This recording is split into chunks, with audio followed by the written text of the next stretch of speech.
And David, the floor is yours. Excellent. Well, welcome everybody. We are glad to see you all here. And as Jonathan's explained, we're hoping to have this as interactive as possible. So please, I mentioned this earlier for those who were here earlier, but please feel free to definitely, send us any questions or anything you want us to expand upon. We're very glad to have Randall here.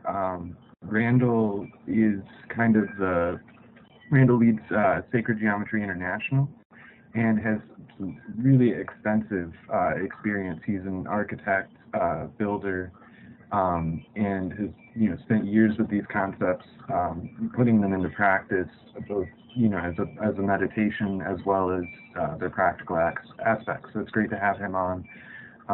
It's kind of the focal point for these 5 sessions.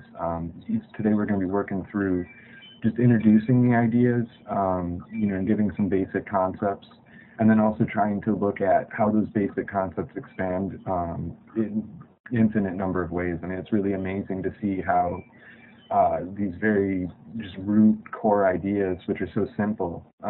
Randall and I were talking earlier about the idea of a ruler, which we encounter every day, don't really think about, yet has this very deep meditational value in its ability to show us ratios in that. So that's one of the things that we're going to be trying to bring out, is just how natural and everyday these ideas are. They're not, flaky or extreme really at all, but they have such profound implications for how we interact with our environment, and we interact with society, and how we can grow as a culture. So with that, Randall, I give the floor to you. It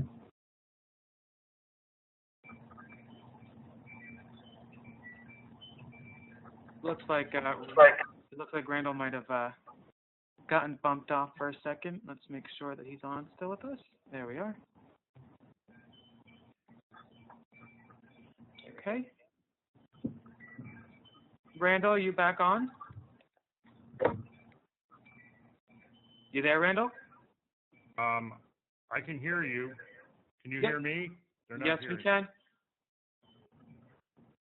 You can hear me? Yes, we can, but if you... Okay. Well, there you go. Perfect. Here we are, yes. All right. The floor is yours. The floor is mine. Okay. Well, I welcome to everybody who's attending this webinar, and hopefully you'll come away with this today with a somewhat deeper insight into this whole process and phenomena of sacred geometry. David, I'm relying on David here to somewhat guide us into where the material we should cover today, because I could just sort of cut loose here, but I think where do you think we should start, Dave? Should we start with talking about just practical things, or should we try to give a philosophical overview?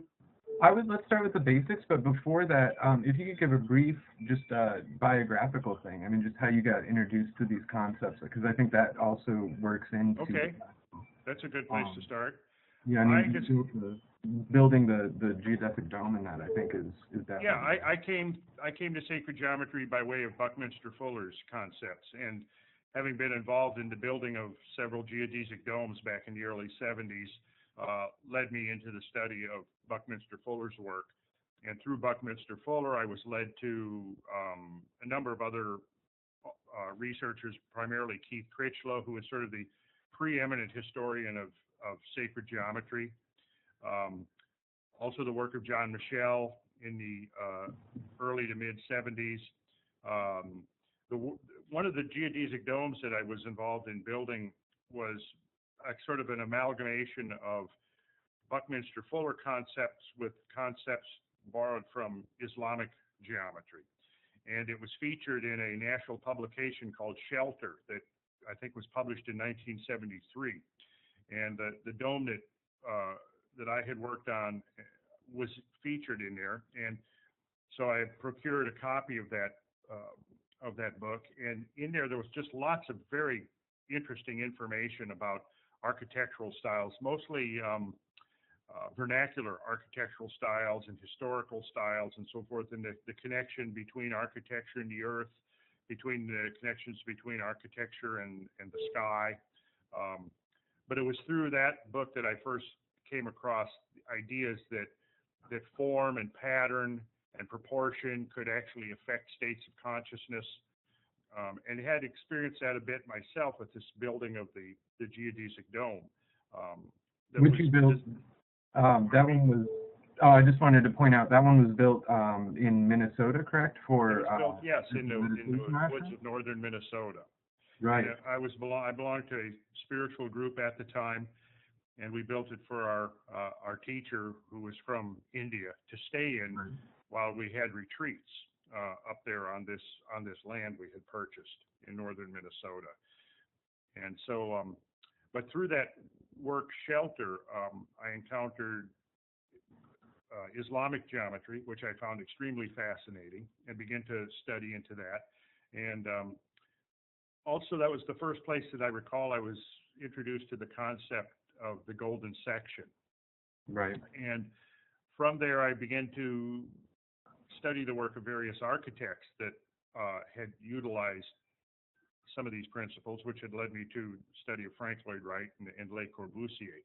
And Le Corbusier had developed a system he called the modular that he used in the design of his buildings, primarily in Europe, and it was based upon the golden section, which he had derived from the proportions of the human body, because the golden section, or divine proportion as it is called, is based essentially on natural ratios, but it is found embedded quite prolifically in the human anatomy.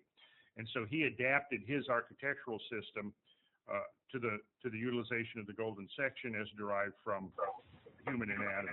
And so you can see in many of his architectural works, he would put an effigy of a human figure with an upraised arm, and then showing from that the proportions as developed from there. And anybody who's watching, of course, can quickly and easily identify the golden section, which geometrically, in its simplest form, is expressed as a line asymmetrically divided, so that the small section is to the large section as the large section is to the whole line. Or if we call the small section A, the large section B, we would say that A is to B as B is to A plus B. And that is a fundamental ratio that's found all throughout nature, and it seems to be one of the keys to universal harmony. We find it embedded in phylogeny, in leaf patterns. We find it through many organisms. I think it's most prevalent in the human organism. And if anybody takes and holds their, see if we can do this here, holds your arm out in front of your face like this, your cubit is going to be the length from your fingertip to your elbow. That's the standard derivation of the cubit as you read about it. And there were many cubits in history, but typically standardized at some point. The Egyptians had a royal cubit that was standardized at about 20.62 inches. The Hebrews had a standard cubit that was 18 inches. Which is, in that sense, the sense of the royal cubit too, that was based on the length of the pharaoh's arm, or yes. Some sort of conceptualization of that, which is another interesting factor in this, where in the golden section, it allows a line to become a circle and a spiral, and it also allows in the sense where you work it into the sociology of the sense of a royal cubit, you now have a sense of the pharaoh being the measure of humanity and humanity's connection to, like higher sense. The standard of measure, yes. Right. And that was a critical concept throughout all kinds of spiritual traditions, this idea of a standard measure. Right. If you go back to, let me complete this point so that people at home can get this sense that your cubit is divided at the wrist. And if you feel, anybody who's listening to this, if you feel around on your wrist, you'll find that there's a space right on your wrist. It's called the space of desktop. And that space divides your cubit asymmetrically, so that the small section is from your fingertip to that space, The large section is from the space of desktop to your elbow, and that is the golden section, or very close to it. Everybody's going to be a little bit different. Some will hit right on. Others will be a little above the ratio. Others will be a little below the ratio. The exact ratio turns out to be about 1.618. That's rounded off because the golden section is actually an irrational number, as is the number pi. That means it never repeats, never terminates. But for practical purposes, you can usually round it off to about 1.618, or even 1.6 is pretty close. So everybody has that cubit right there. It divides that space of desktop, divides your cubit into two lengths, and each length defines that ratio. So that the length of your hand then to your forearm is to your forearm as your forearm is to the whole cubit. Does that make sense? Yeah. Now, if you also look further on your, let's see if we can do this. Hold up your hand like this and go take your longest finger and notice the spacing on your finger. You'll notice your first digit to your first joint, and I don't want to do it in such a way that I make it obscene. I save that for classes when I kind of have when I know who's in attendance, watching. But we look at the first digit and then look at the distance from the first knuckle to the second knuckle. That also defines the golden section ratio. Then from the second joint up to your knuckle, rather, there you'll see an increasing progression. Each of those is growing by it's expanding by that golden section Right. multiple. And so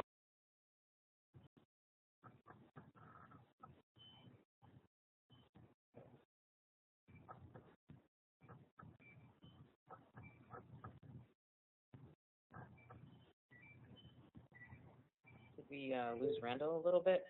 Yeah, I think so. He seems to have. Let me just, I'm going to take a look. Okay. Yep, he did. Okay. Is he back? Yes, he's back. Hear me? Randall, you there? I'm here. Perfect. Okay. The next thing is if you take your cubit, and we'll get, okay, hold your cubit vertical like this. Randall, Now, you need to, sorry, Randall. Oh, there you go. Okay. Never mind. I'm here. Okay. Hold your cubit vertical like this, and then imagine if you expand your cubit to your full body height, what you'll discover then is that cubit expanded from your forearm and hand, expanded to your full body height. The space of desktop right here in your wrist joint will now correspond to your navel. So the distance, if I'm right now, I'm placing my elbow on the table, right? If this was now my feet placed on the floor, my whole cubit expanded to the height of my body would be in the same proportions, so that your navel divides your height according to the golden section. And again, there's obviously going to be variation with every individual. Some will hit a little above, depending on if they're long-legged. Others are going to hit a little below, if they've got a long torso, etc. The average, what we find is that when you start measuring people very carefully and very precisely, and start averaging their dimensions, the greater the number of people that you measure, the greater or the closer you will actually get to the divine proportion, which is 1.618. Likewise, if you use those proportions to create a rectangle, so that the long side of the rectangle is to its short side in that golden section relationship, it frames the head. Height to width is going to be in the same proportion as the forearm to your hand. And these are just a few examples. There's literally dozens and dozens of examples the way the golden section is incorporated into the human anatomy. And then, of course, as a result of that proportional relationship, it ties us into the whole of natural phenomena that is also based upon that relationship as well. And also, yeah, go ahead. In terms of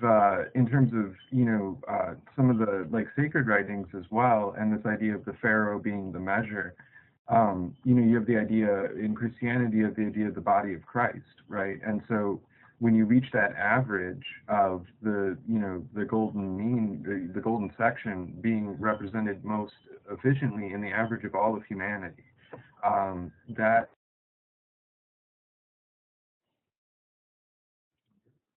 kind of ties into these philosophical ideas and these spiritual ideas as well. You know, where the divine man or whatever, you know, the concept of Adam and that sort of thing within Judeo-Christianity and Islam, you have that idea of, you know, the perfect example of humanity, and that plays out in the math. You know, that plays out in the ratios. When you take the average of every single person, that mathematically works out to these ratios, which then relate to celestial components, natural, you know, ratios in that.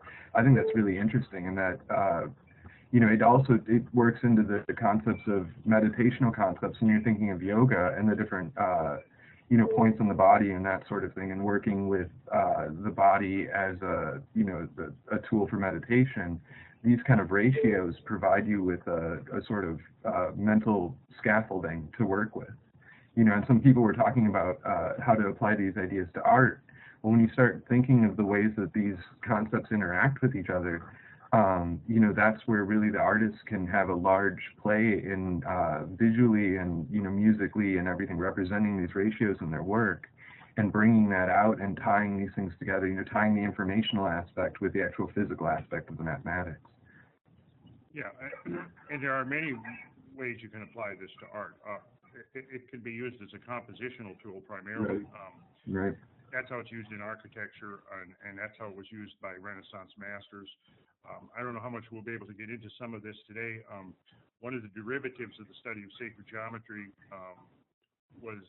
is referred to as dynamic symmetry, which is essentially the idea of taking an existing pattern, dividing it up in such a way that the subdivisions all reflect the proportions of the whole. And this is considered to be the key to harmony. So that there's this relationship between the whole of a composition and the parts of a composition. Just in the same way we were just using the human body as an example. I might mention that when you know, when a human is born, we do not conform to the golden section. Now, actually, if we use the golden section to draw a spiral, it's interesting that a human embryo follows the curve of that golden section spiral in its growth. However, when we are born, we don't manifest the proportions of the golden section.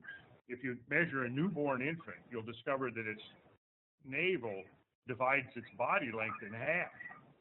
And if you think about this, if, you know, obviously an infant or a young child, their proportions are much different than a grown adult. If we saw an adult walking around with the proportions of a 6-month-old or a 1-year-old, we would think they look rather odd. Now, what happens though is during the course of your growth, you grow into the golden section, basically. When you reach maturity, you've grown into it. I know for males at about between 16 and 18, we tend to overshoot the golden section, and then we kind of settle back into it. When we go through a growing, that adolescent growing spurt, it sometimes puts us beyond it, and then we fill out and we actually come back closer to the section. And there's a slight statistical variation between the measurements of men and women. Women tend to be a little under, men tend to be a little older. There's also statistical variations depending on where your place of origin determined by latitude on the surface of the Earth. So there are many kinds of these variations. There are some slight variations that have been developed or discovered through according to race.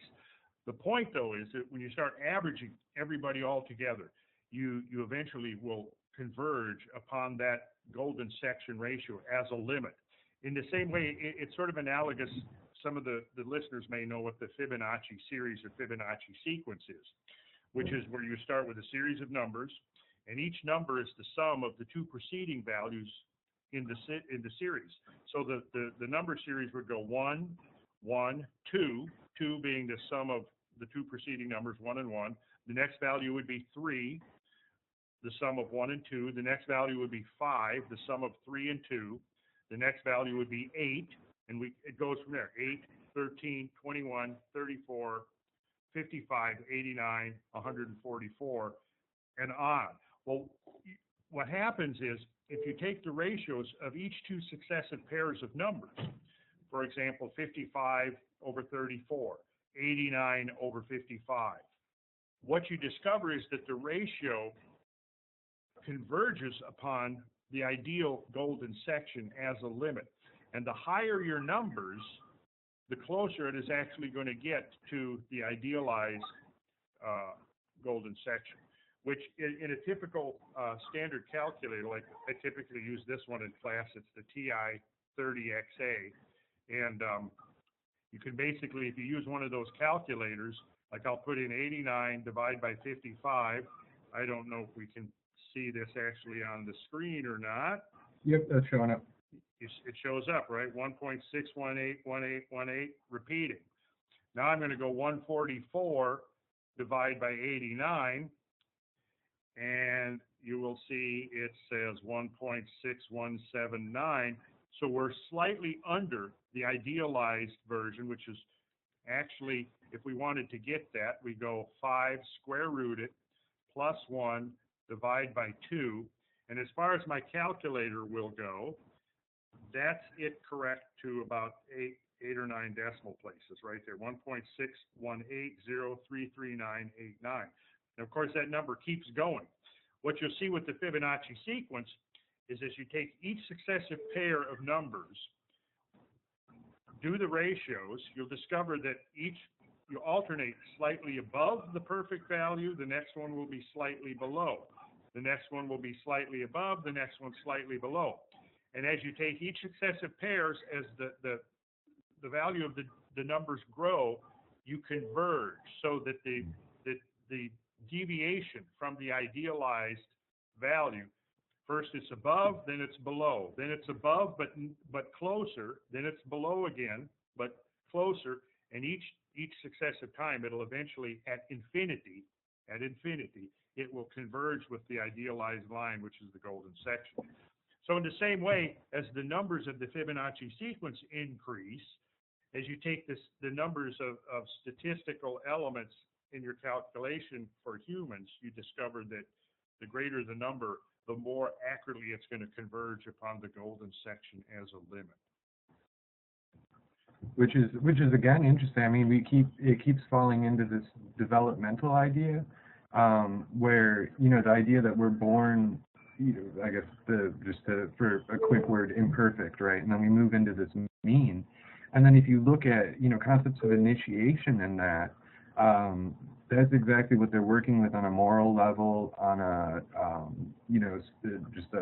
experiencing life in a deeper way and developing that idea. And it's fascinating how in the past cultures have, you'd have to say understand it, because they applied it so integrally to their, every aspect of the day in, day out life, that we don't have that concept now. And it's amazing. I mean, this developmental idea that we're physically developing into these natural harmonies.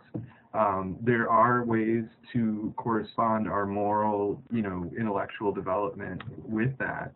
And it's fascinating to see how our cultures drop that and the results of it. Yes, it's tragic in a way. But if you look at history, what you'll see is that the utilization of these concepts has ebbed and flowed. It's apparently the natural part of the cyclical process. Cultures have utilized these principles with the understanding that that the environment that we inhabit influences our psychological and emotional states. Right. We've forgotten that. I think coming down even to the 19th century, there were still remnants of that idea. Right. That was still a very prevalent idea during the Middle Ages. Certainly when we see the Gothic masterpieces being constructed, the idea there was that there was this representation of the linking of forces of heaven and earth.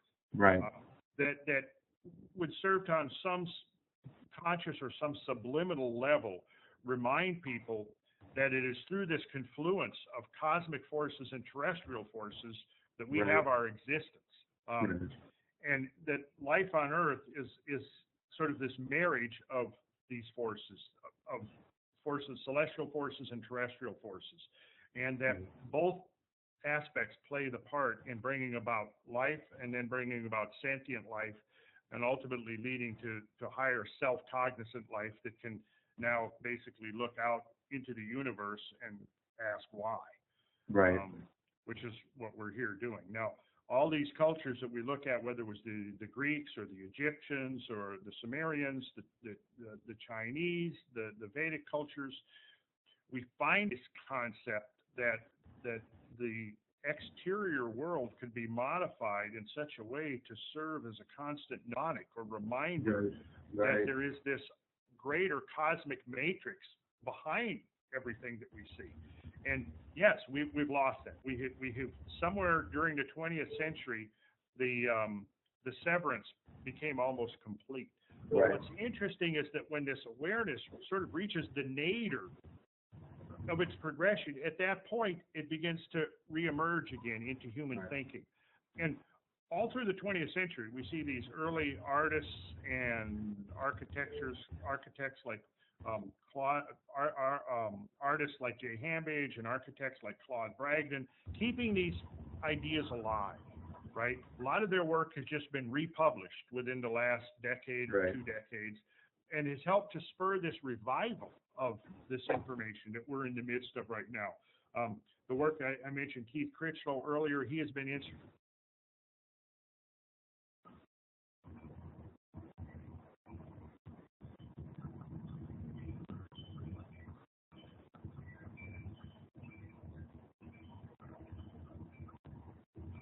Got disconnected again, Randall. I got it. He's back on.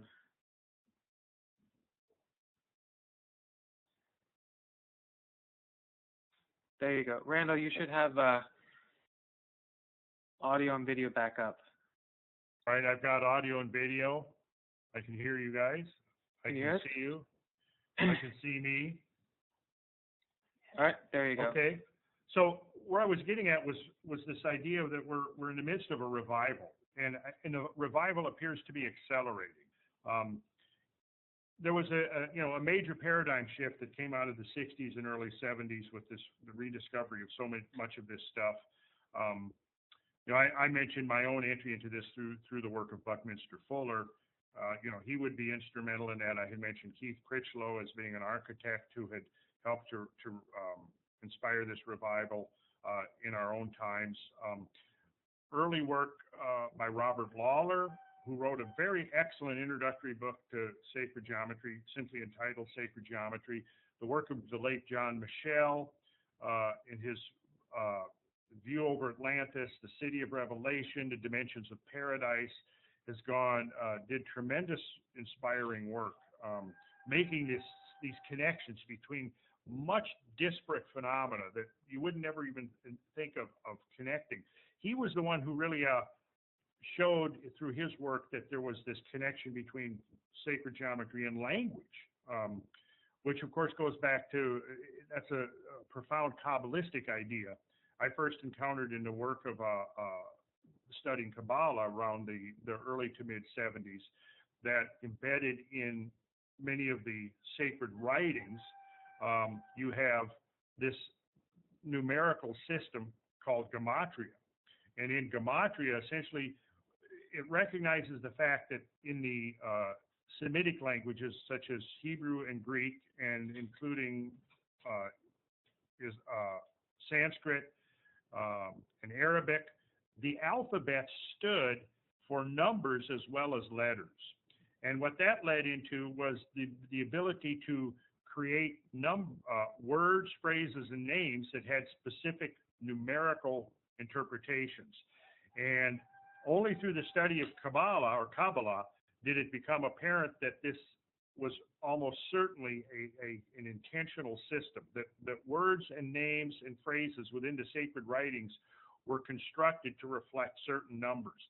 And when you look at those numbers, they're the same numbers that recur redundantly through your studies of form and pattern in sacred geometry. And so gematria, in fact, comes from the same root word as the word geometry, showing the idea that in the sacred writings there's this underlying matrix of geometry. And that's one of the, without that, in fact, I would argue that at least in our Western religions, the sacred writings maybe wouldn't even be defined as such. But the Old Testament, the New Testament, as two salient examples within our Western culture, both have this underlying layer or dimension of geometry that is accessible through translating the words and phrases and names according to the numerical values of the individual letters. Right. And that also leads us into a whole another dimension of awareness and knowledge. Well, and also I think that one of the things that's important to look at historically is that the development of yoga and the development of Tibetan Buddhism and the development of Zen, all of those are late emergent phenomena within the Dharma traditions, and those things happen around the time or after the time when the Hellenistic culture was in Central Asia and in India and in those areas. There's Hellenistic Buddhas which appear in India and that in Persia, and you can see the influence, the kind of trade of ideas between Egypt and the Hellenistic world, and then also what we consider Eastern, and that in today's conceptualization has been totally separated. But these ideas of oneness that you see in a lot of the Eastern philosophies, you also see that emerging in the same time with Kabbalah and then later with alchemy in the West. So there is this continuation of these ideas, a very fluid exchange between East and West, which can get, you got to be careful with those kind of comparisons. But I think the interesting thing is that, these ideas do carry through and develop all globally, around the same period of time. And I think that points out the kind of proportional ideas you were talking about with history as well, where it's amazing to see these interactions and the way that these ideas act as almost like seeds, cultural seeds, where the second they get implanted, they're so integral to the way that we exist in the natural world that they immediately start blossoming, they immediately start showing fruit. And so it's really interesting to consider that with the contemporary Renaissance, because these ideas are so integral and basic. The second that somebody gets a grasp of them, it immediately starts to flower, Yes, and I think, I'm just sitting here thinking about how we're using technology now to get this information out. And we're sitting here now, 2013, we're doing this webinar, and we're talking about concepts that are, thousands of years old. Right. And we're really in a unique position right now, is that we have these principles at our disposal. And what I've been seeing for the last, going on 40 years now, is that, when I would bring up sacred geometry, you mentioned it to people, in the 70s or even the 80s, nobody had ever heard of it. It was very limited to an exclusive small group of scholars that had looked, maybe art historians were familiar with it,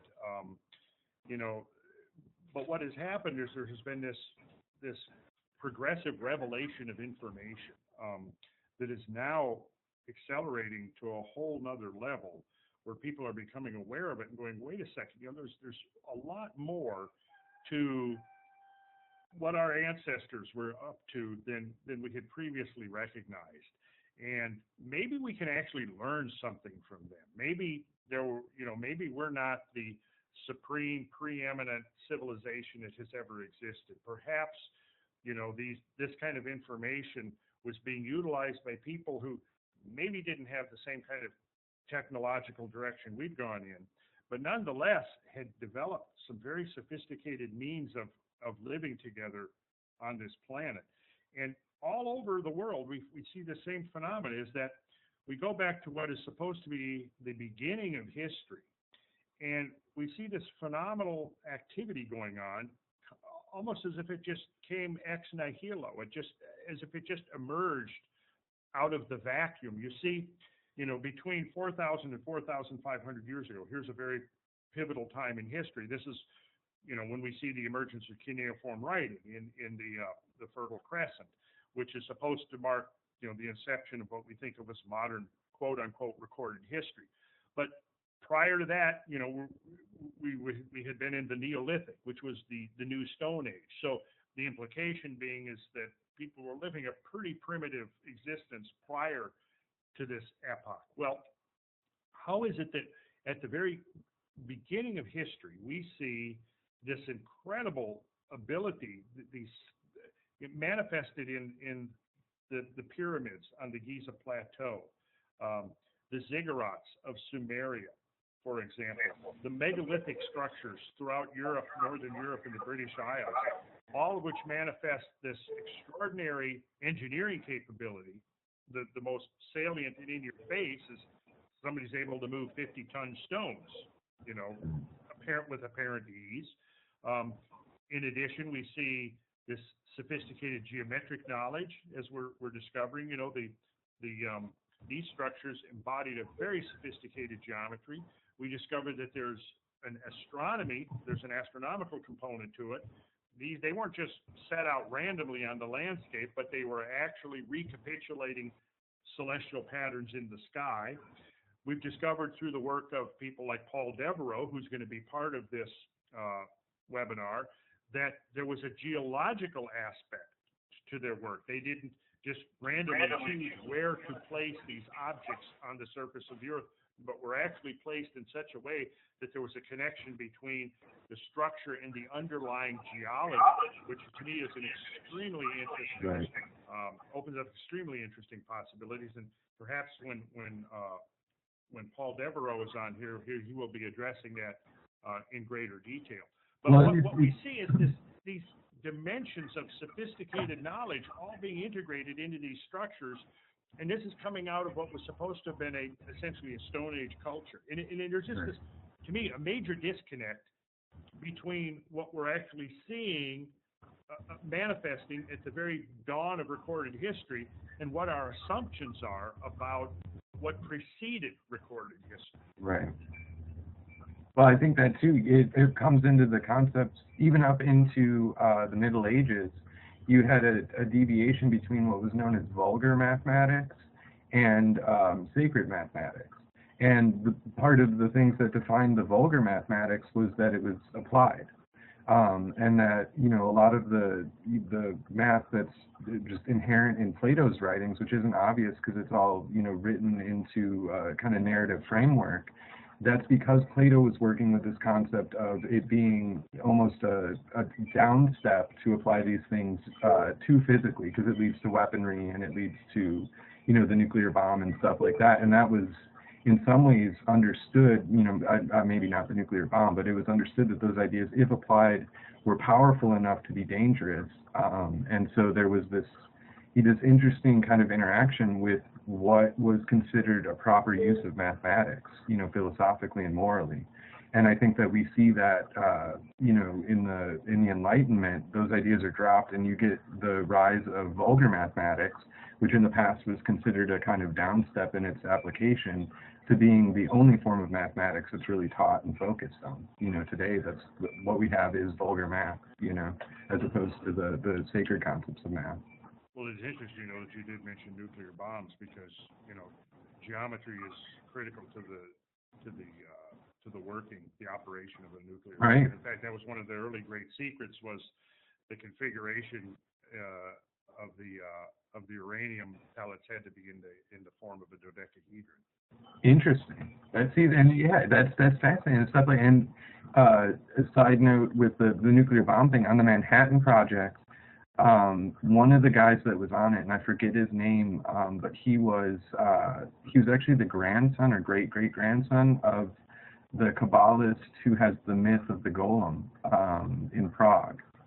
So, there's this interesting, there's still like an interesting tie-in, in the familial lineage of the ideas, coming down, and he's the one who's working on, helping with the physics of the nuclear bomb.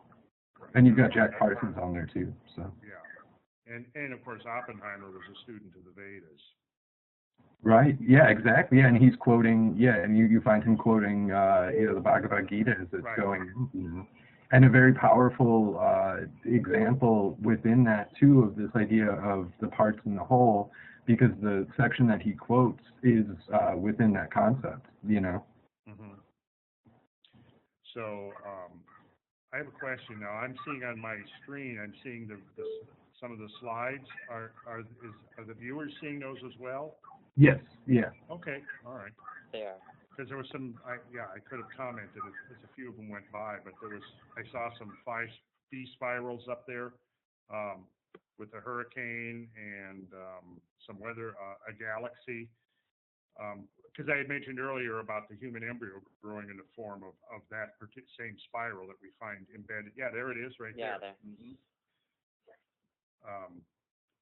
Yeah, very interesting. Now you'll notice that on this is one of the important concepts in sacred geometry has got a modern term now called scale invariance, which basically is the idea that regardless of the scale, you find the same proportionality constants. And here, this slide is a beautiful example of that, showing that there's this scale invariance here between a weather system and a galactic system. And in all geological work, you find this idea of scale invariance. You know, I do a lot of geological research. When I travel, I'm usually traveling with a focus on geological or archaeological or paleontological research. I do a lot of photographs of outcrops, hydrological.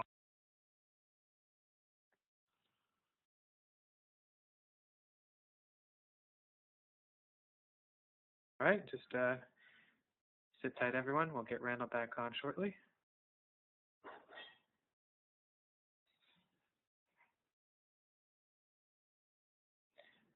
Randall, you there?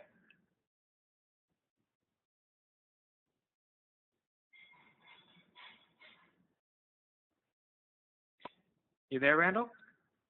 Here I am. Okay. I'm Good.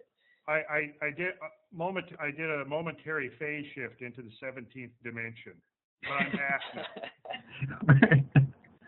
I had some wonderful adventures, though. I'll have to tell you about it. Yeah, well, that's possible. I'm excited for the book that's going to come out. In the 17th dimension, your scale of time, I was talking about scale invariance. So 2 seconds of our Earth time is actually about 2 million years in the 17th dimension. So I have a lot of stories to relate, but that can be for another broadcast. I was talking about scale invariance, which in geology, if you ever pick up a geology textbook and look in there, and it's got pictures of an outcrop or a rock face, usually you will see that the geologist will put his rock pick in the picture. So you've got some sense of scale, or he will have one of his students stand in the picture so that you've got some sense of the scale of the thing you're looking at, because so many phenomena in the natural world is scale invariant. Another term that kind of describes the same concept is fractal self-similarity. That regardless of the scale, the pattern is similar to itself. I study very much the effects of hydrogeology, which is the study of what water will do in creating landforms. And I have a whole show that I've done, and maybe we can put up some of these slides in one of the subsequent presentations, where I show scale invariant phenomena where you may be looking at a set of current ripples that are, for example, 3 or 4 inches in wavelength and 1 inch in amplitude, typically what you might see walking on the sandy beach or walking on a sandbar next to a creek or a river. And then I show examples of the same phenomena from paleohydrological events that are on a completely outsized scale, where the wavelength might be 200 to 300 feet and the amplitude 20 to 50 feet. And what you're seeing when you look at these is the same phenomena, and you can't tell the scale unless there's something in there recognizable. I have photographs I've taken from the air, 2,000 feet up, of gigantic ripple trains, where if I removed any of the surrounding buildings or highways or anything, I could tell you, oh, I'm standing on the beach taking a picture, and you would believe me, because the scale varies, but the form doesn't. You see, this is the meaning of scale invariance. when we get into sacred geometry and this subdiscipline of sacred geometry called dynamic symmetry, what we see there is this scale invariant phenomena again. The idea that when you take a composition as a whole, break it up into its parts, each of the parts reflects the whole. It's like in a hologram. You know that if you break a hologram up into many small pieces, the whole image is reflected in each little piece. Well, this is one of the key principles that we find at work in dynamic symmetry. And I think we can be able to actually pull up, let's see if I have some slides here showing dynamic symmetry. Try pulling up slide 114. Yeah. See, that's 115. There we go. This is a rectangle. It's called a root 3 rectangle. It was one of the most prevalently used proportioning systems in sacred architecture. It's a good example. Chartres Cathedral is based upon this particular rectangle. This rectangle is derived from the proportions of the Vesica Piscis, which we can jump back and show a slide of that. But what you see here is that you'll notice that the symmetries of the thing, if you look carefully, you'll notice its ratio of length to width is the square root of 3 to 1. If we establish its width as 1 unit, that could be any unit at all. Let's call it a foot, right? Then its length is going to be the square root of 3 times a foot. Now I'm going to hold up my calculator again here for everybody to see. I'm going to put in the number 3, and then I'm going to hit the square root button, and you're going to see 1.732050808, which is usually rounded off to 1.732, right? So if on that rectangle you're seeing on your screen, the short side is 1, the long side is going to be 1.732. We can use that ratio of 1.732, and let's say, for example, I said 1 foot, which is 12 inches. Well, then we would go 1.732 times 12, and we would discover that the length of that is just over 20 3/4 inches. Everything's backwards to me here, so I'm going to get it right. Okay, right there. Well, David, you may recognize that that's virtually the royal cubit we were talking about earlier. So you have this relationship now between our modern foot and the royal cubit expressed in that rectangle right there. Now, you'll notice how the rectangle has been divided 3 ways. It's been divided horizontally 3 ways. It's been divided vertically 3 ways. And we have produced, if you'll see that the whole rectangle is composed of 9 smaller rectangles, counting 3 across and 3 down. Each of those smaller rectangles is also a root 3 rectangle, so that the proportion of the long side to the short side is the square root of 3. We could keep subdividing this in an infinite number of ways, and all of these subdivisions, as long as we followed the rule, each of these subdivisions would be the square root of 3. You see how you've entered in the diagonals? Look carefully from the lower left corner on your screen up to the upper right corner. That would be a diagonal. Then go up to the upper left corner, and there's a diagonal that comes down, and it's perpendicular to that first diagonal. And when you draw that perpendicular in there, it'll hit the opposite side at exactly the point that divides this rectangle into thirds. It's a system that was actually utilized in a purely geometric sense by the ancient builders, who had the ability of laying this thing out on the ground. And I'm gonna, let's see, get you to call up. Let's see, if you could just click through a few of the slides from there. There we go. Self-similarity in the root 3 rectangle. There I've used color to try to define the different ways. Now notice that you've got a lavender, a light blue, and a kind of a yellow. Each of those in turn is a root 3 rectangle, right? So we have the main composition frame, which is a root 3 rectangle. And then we've got 3 vertical rectangles, which are all root 3 rectangles. And then we've got 9 smaller ones. You'll notice how the main rectangle is divided into 3, giving us the 3 colored rectangles. Then each of those is in turn divided into 3. And the proportionality constant holds throughout. We could also enlarge this and maintain our constant of proportionality. We could divide each of those smaller rectangles into 3 to an infinite number of subdivisions, and they would all be manifesting this root 3 relationship that we find there. Yeah, so if you go through the next slide, you'll see introducing some of the symmetries into this pattern. Which also, that, you know, that's the now you'll notice something, that there's a hexagon in there, that a hexagon totally and perfectly frames a root 3 rectangle. So, let's see here. And all of this is derived from, let's go back to slide number 60.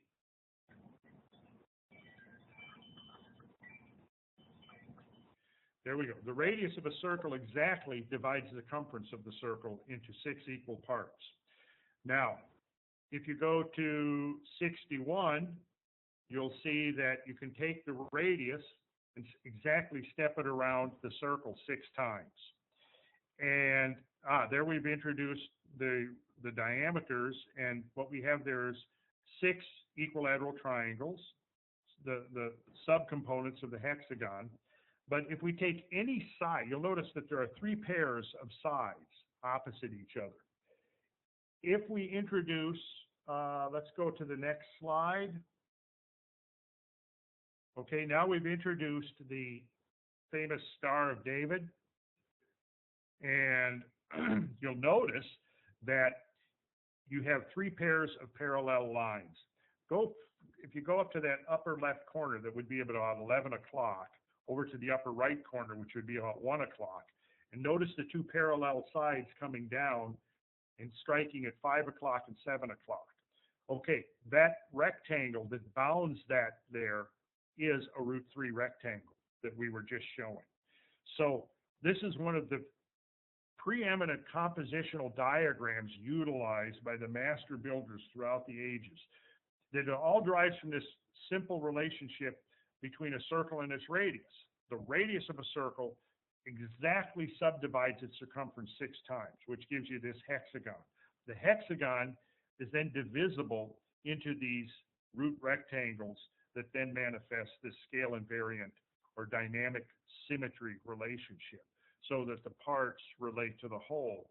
And from this basic pattern, you could develop a grid, a matrix that would be laid out on the ground, or that could be underlying, it could be a grid underlying a painting, for example, or anything that's designed.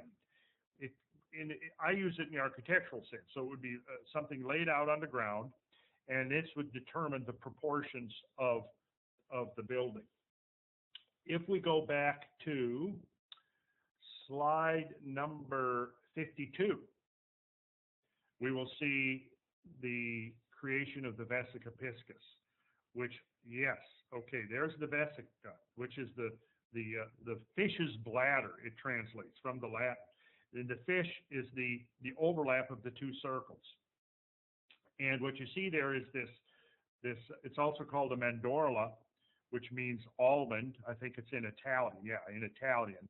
And this was a figure used by, throughout sacred geometry by builders of old. Go to slide 44, and we will see the portal of judgment at Chartres Cathedral. Right. Now, there you have the effigy of Christ, and you see now he's seated within that vesica.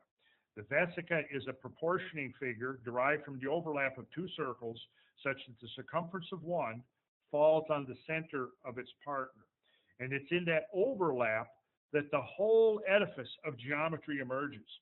So on my website now, we are just posting an extensive article on the symbolism of the vesica. So if somebody goes to Sacred Geometry International, there's an extensive, about a 5,000-word article giving background on the symbolism and meaning of the vesica. oh, I was just informed it's not up yet, but it will be in the next few days. So, anyways, in this figure of Christ seated within the vesica briefly has a whole host of symbolism associated with it, but it's all derived from this idea that all of sacred geometry emerges from this initial act of drawing two circles overlapped with each other in this particular fashion, and from that we can derive all of the patterns of sacred geometry. And it also has the symbolism of a doorway or a gateway between dimensions, and so it's significant here that the Christ figure is seated within what would be the doorway. Surrounding the Christ figure are the four beasts of the apocalypse. The bull down there on the lower right, the lion on the lower left, an eagle on the upper right, and an angel on the upper left.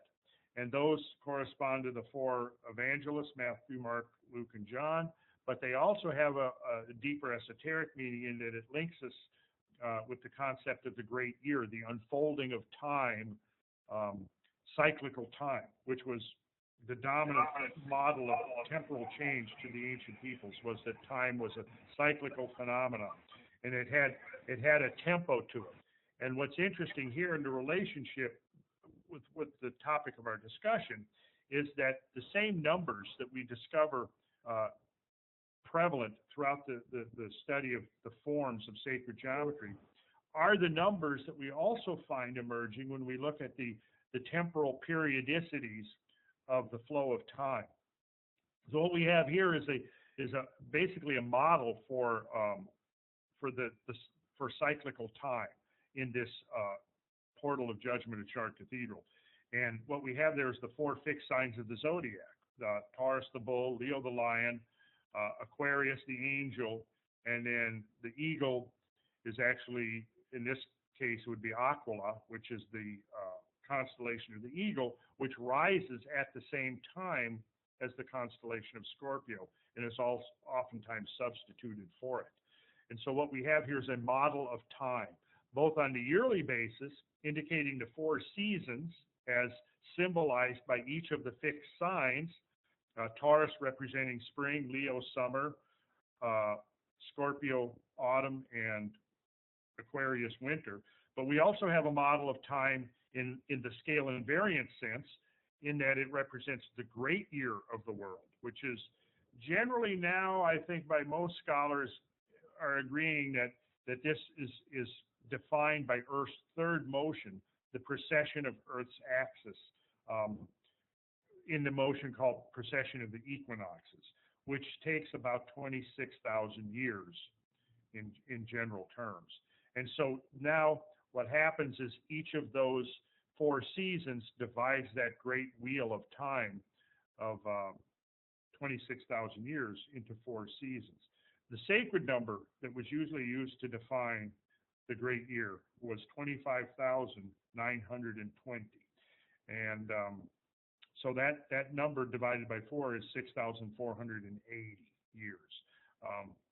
And when we begin to look at the evolution of history over the last couple of 100,000 years, we see some pretty interesting correlations between events that have occurred and the particular epochs as defined right here by this great year model. I don't believe I have slides illustrating that so much that I've given you here, but I'm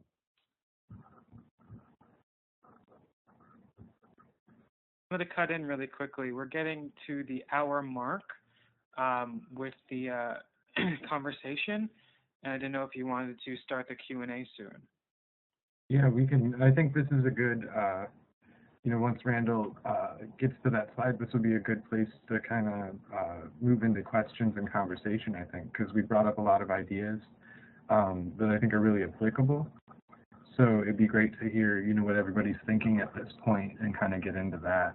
One of the things I wanted to say about this particular image, which I typed into the chat thing, and I've if you're in the chat or if you're not looking at that, I've included some links in the chat to some of the stuff we're talking about, different resources for that. But with this image particularly, I think it's really interesting how much information is packed into just this very simple, symbol set, and how much not only mathematical information, but also how much cultural information, historical information, scientific information. And it's one of the most fascinating things to me is that when you really start unpacking this stuff, you start to see that one of the reasons that we have these conceptions of, ancient cultures being primitive or having less of an idea of what was going on, it's because they weren't writing it straight out the way that we write it in a very business-like fashion. They were including it in these very, complex symbolic books, which are very visual and mathematics and, communicating information in a different way.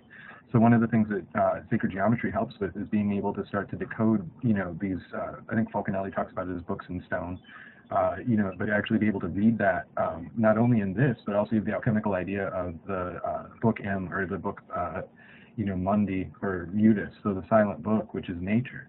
And so, knowing these ratios and these concepts, you can start to read nature as a book and then see how that's tied into these ideas. Well said, David. Did we find the other slide that you wanted to get into before we go into? Yes.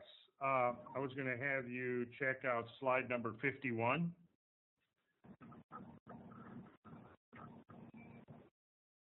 Let's see. That's 52.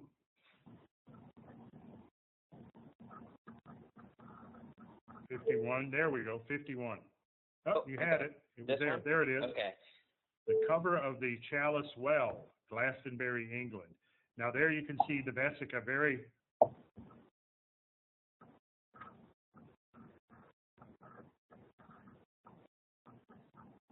Well, Randall stalled. I guess I'll jump in here with this. There's another thing I had pointed out in the chat thing is that, a lot of the conversation today, I was even there were some comments on the use of sacred and, this sort of conflict we have between religion and science going right now in public discourse. And one of the things that I think gets lost in that is that religious institutions, regardless of their outward expression, have always been carriers of this information.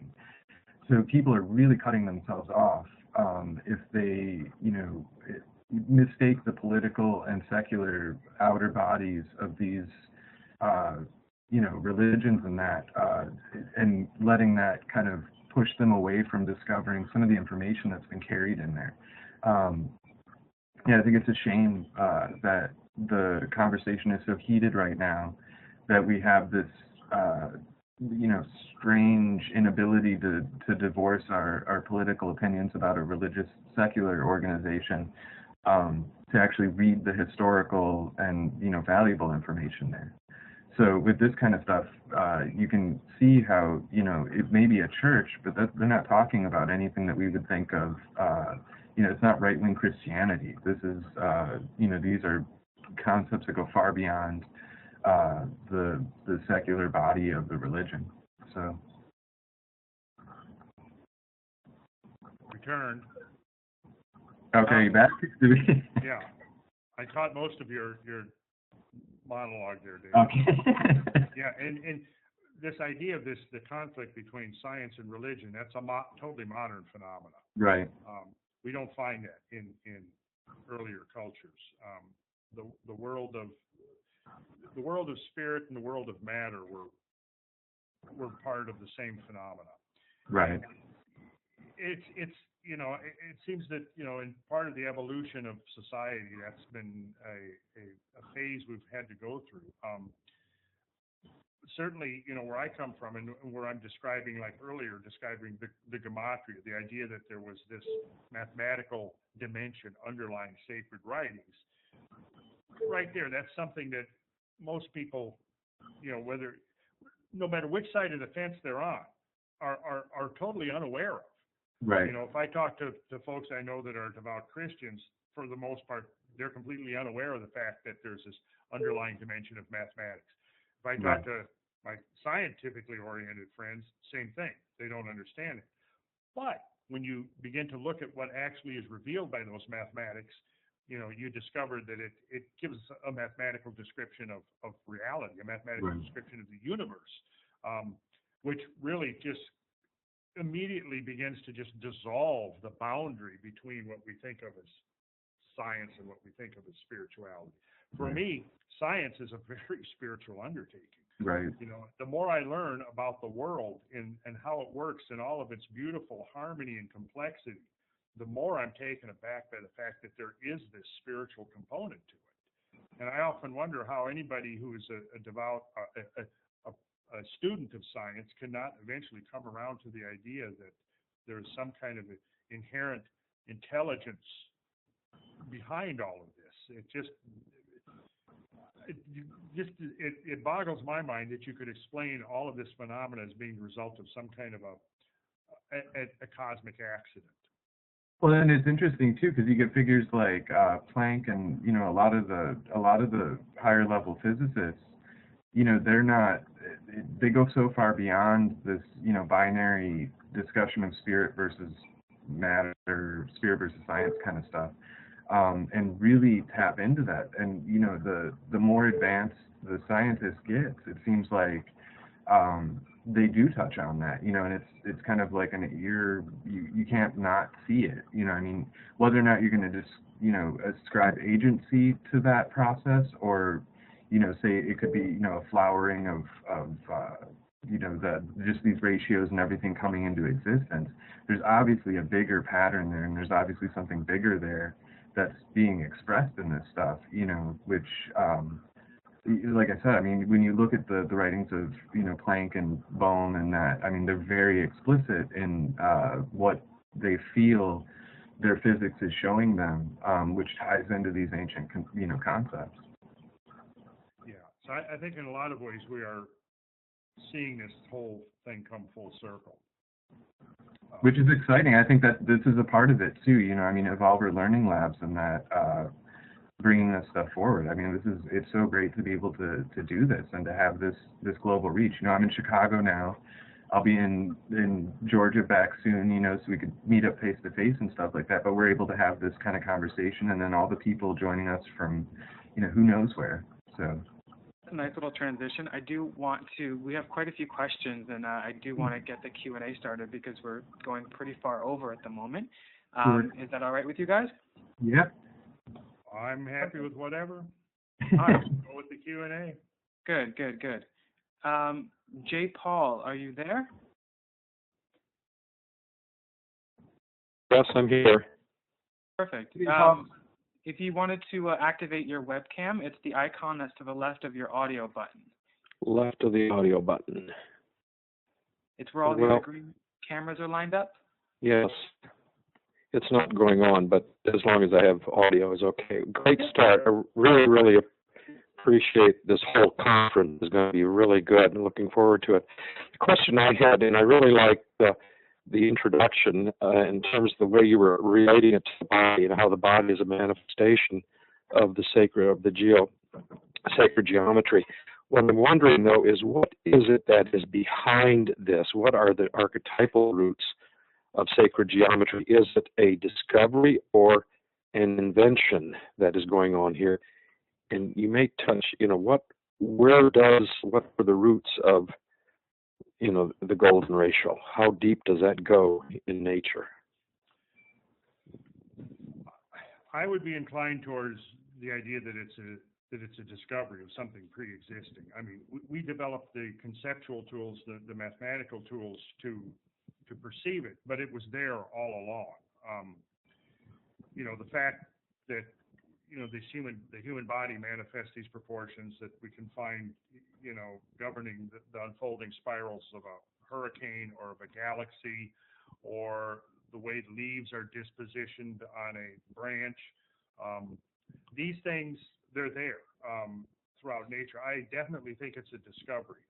Now, from that discovery, we can certainly invent systems of utilization by which we can translate that into practical human terms and make it a tool that we can use to mimic, in effect, what nature has already done. And I believe that that was what our ancient predecessors were attempting to do, was to mimic the processes of creation by utilizing these same forms, these same patterns and proportions and so on in their handiwork. And so, you know, one of the criteria for me for sacred architecture anyway is the presence of these, you know, this fundamental geometric language based upon these relationships. As I showed, you know, the two examples I showed were the golden section and the root 3 rectangle, which in their own unique way are related. There's also other patterns and forms that develop out of these relationships of dynamic symmetry. They're all, in a sense, a family. And once you have one of them, you can translate from any form into any of the others if you know the routes to go.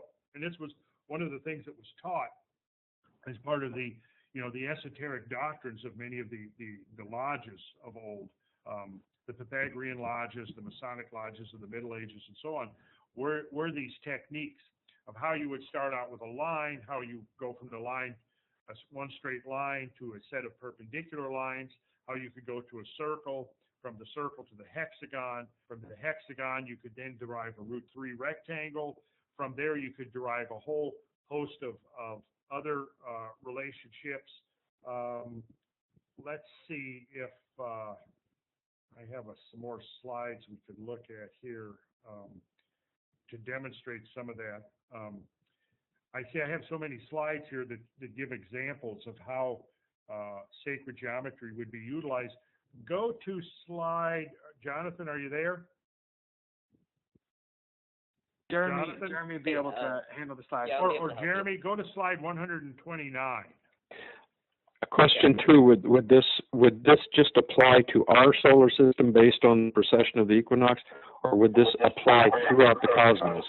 Now, okay. Now that's a really interesting question. And you know what? I don't have the answer to that, but that's a question that's been in the back of my mind for a long time, because my guess is that we can look out in the universe and we see other galaxies that will have similar proportions to our own.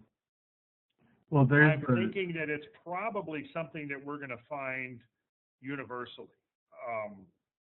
Well, there's I don't think we have the precision of observation of other worlds yet that's going to allow us to answer that question. Certainly, when we look on the scale of our own solar system, though, we definitely begin to see the patterns of sacred geometry emerging. And I think John Martineau is going to be a part of this webinar, and he's done some amazing work on demonstrating the geometric proportions that are embedded throughout the solar system.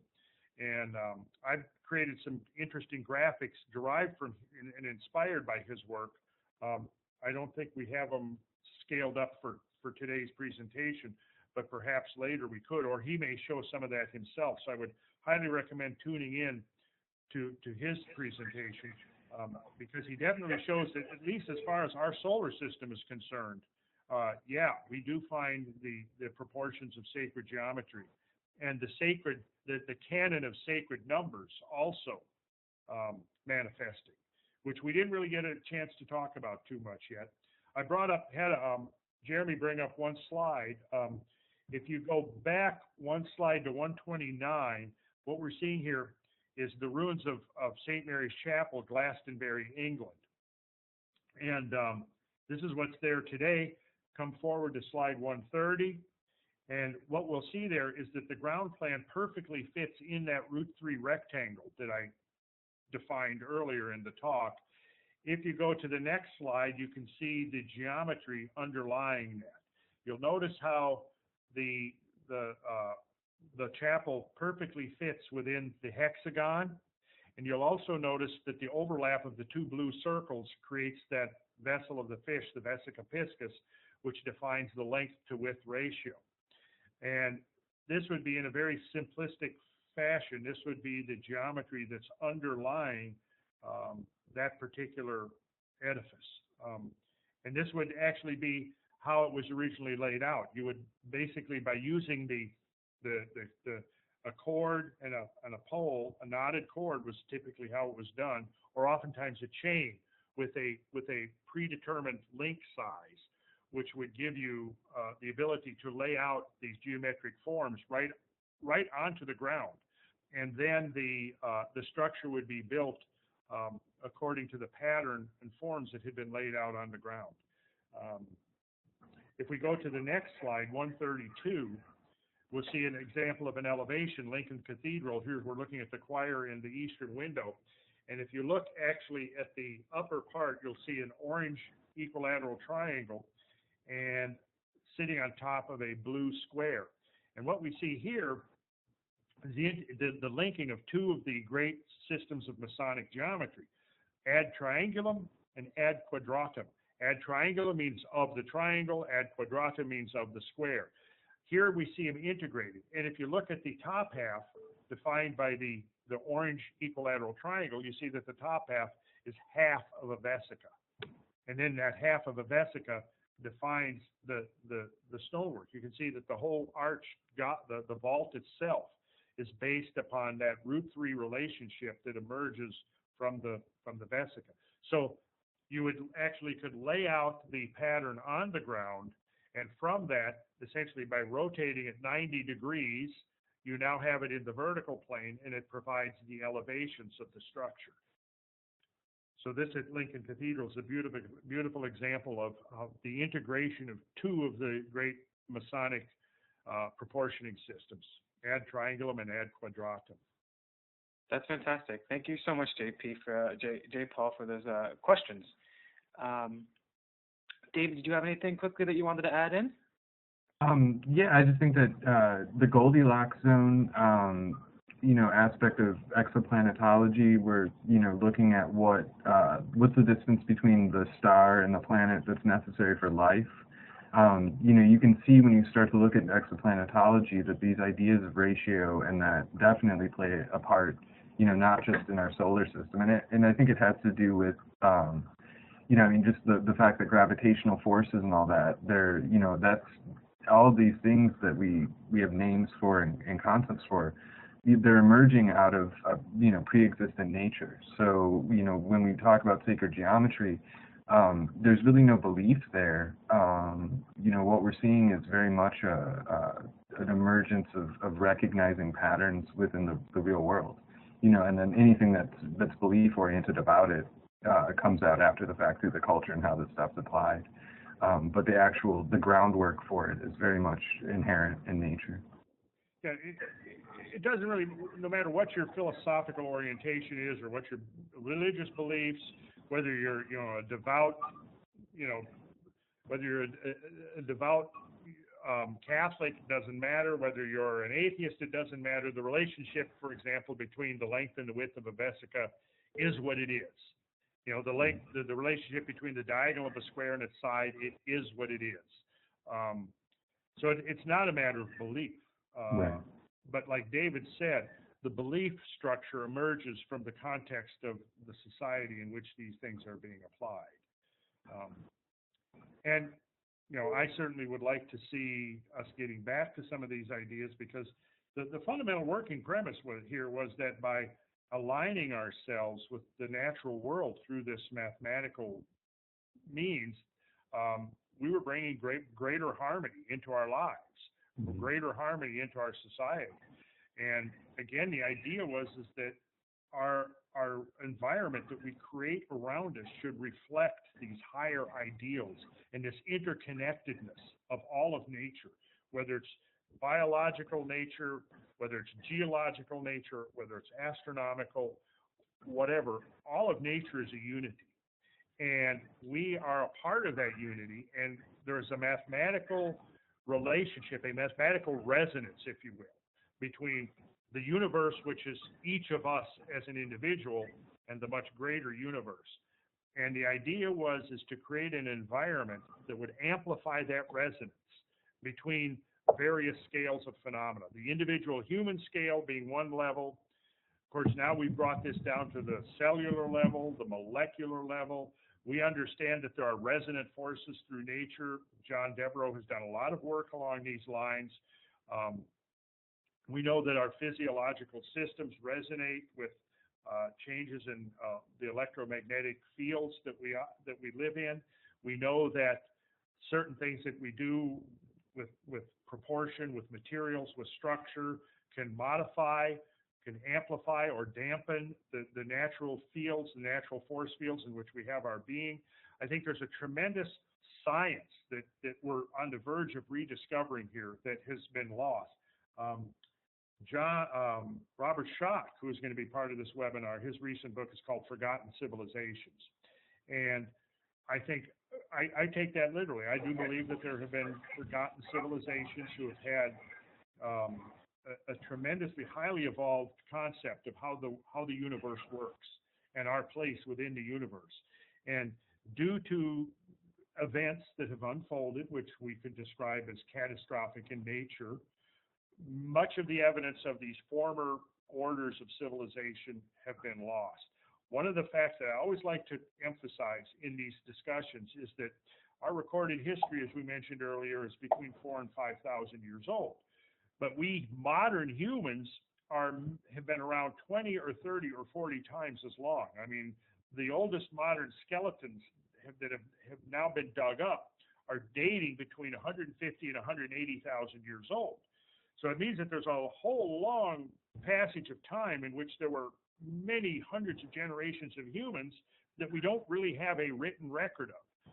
But what we do have at the dawning of our own civilization, and I forget who actually said this,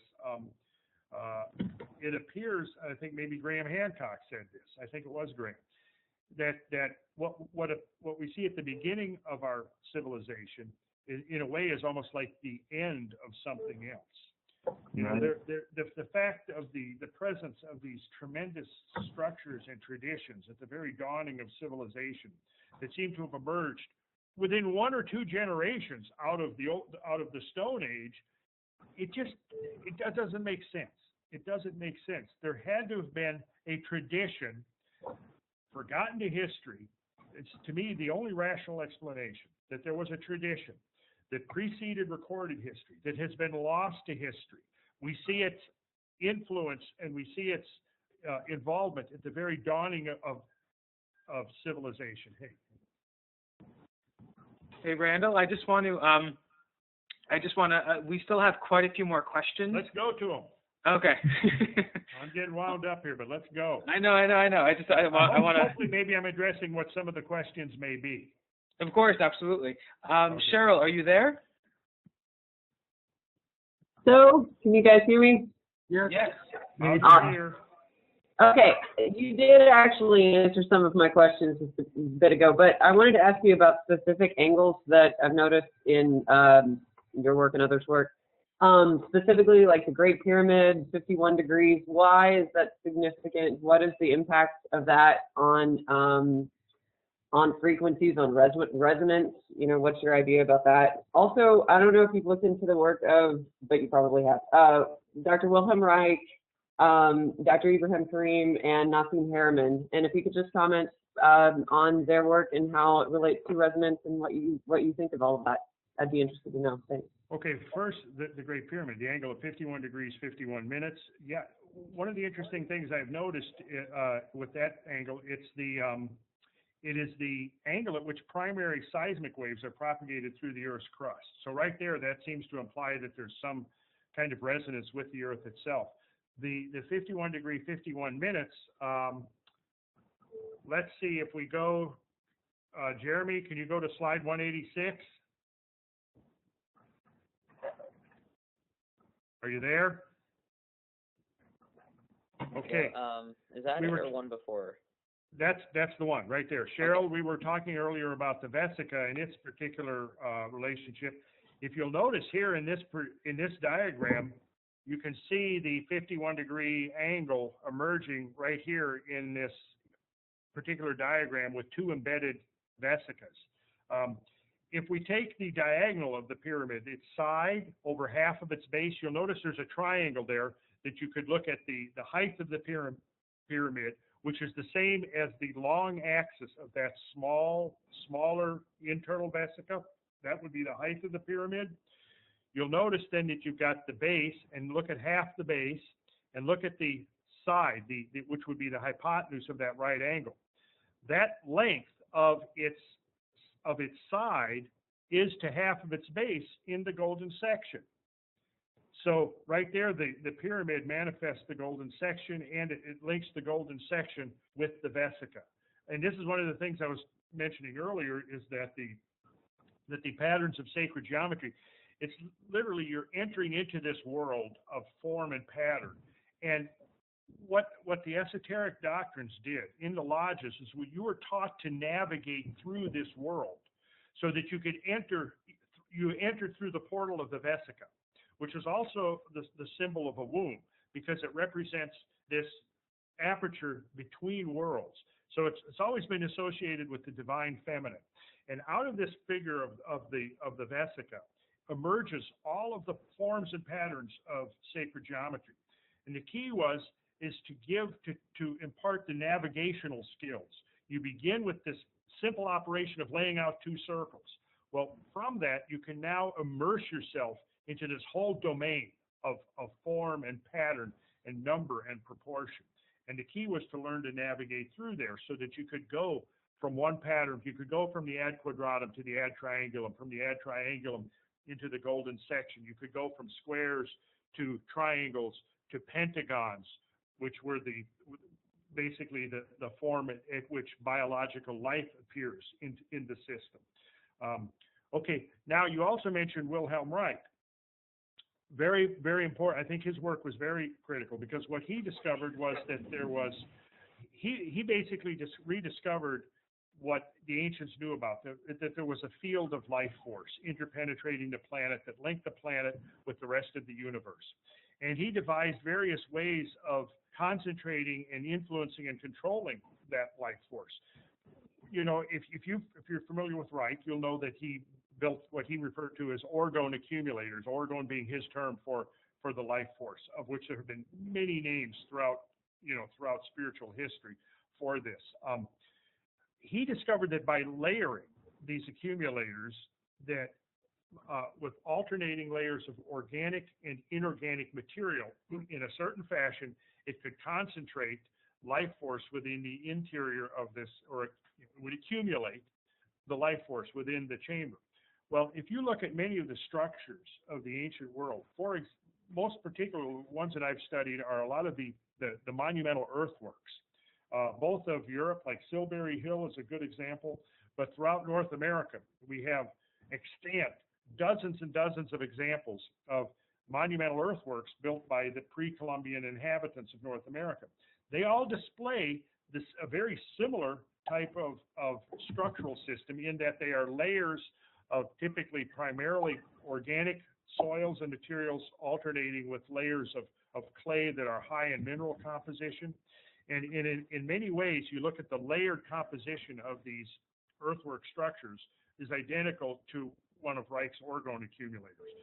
Additionally, Reich also found that there seemed to be a strong affinity between the life energy, the orgone energy, and the movement of water, particularly water in streams and subterranean water courses and so on. Well, one of the things that we find prevalent, one of the criteria, in fact, I would suggest for the building of sacred structures is this association between the structure itself and the natural forces, in this case, particularly the presence of water. So, for example, these monuments, the earthwork monuments that I was talking about, are always situated adjacent to, or even rivers, streams, or even on top of springs. Chartres Cathedral, which I mentioned earlier, is built over a spring. Stonehenge at one time had a spring right near the altar stone that I understand early in the 20th century got plugged up with concrete because so many people kept throwing trash in it. But one of the consistent things that you find throughout these sacred structures is the association of the structure itself with the presence of water, oftentimes underground water, oftentimes a spring. The work of Guy Underwood, if you're familiar with that, if you're not, you might want to check into that. Guy Underwood, he wrote a book called Pattern of the Past. Guy Underwood was a sensitive, a dowser, who had the ability to detect slight fluctuations in the electromagnetic field that were set up by the motion of underground water.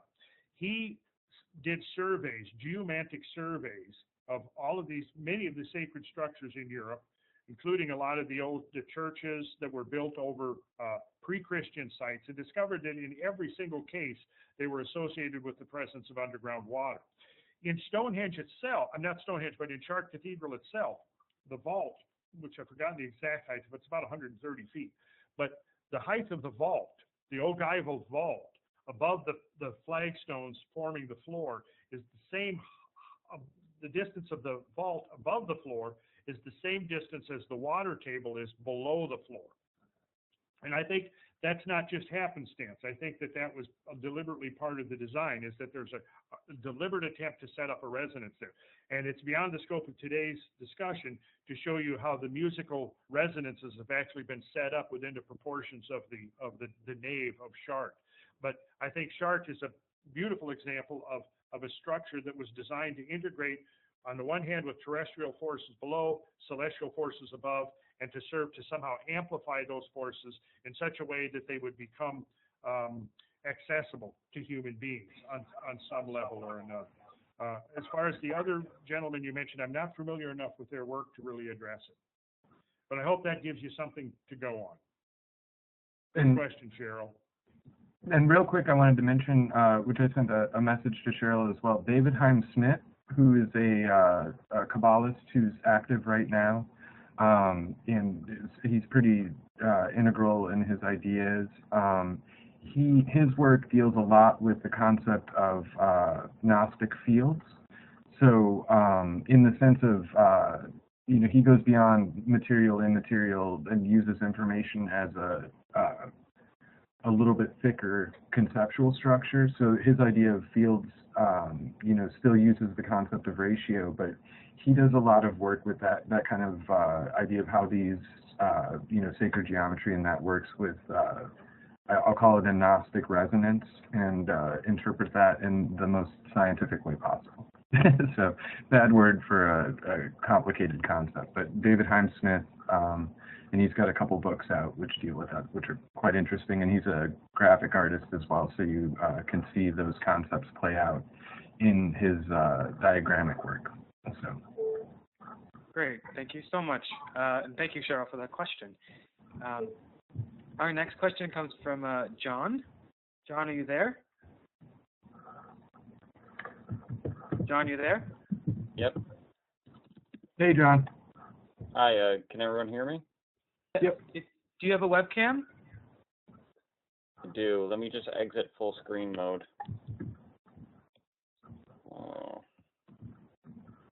Do you see where your name is under the panelist list? Yep. If you mouse over, you'll be able to click the icon that has a little webcam on it.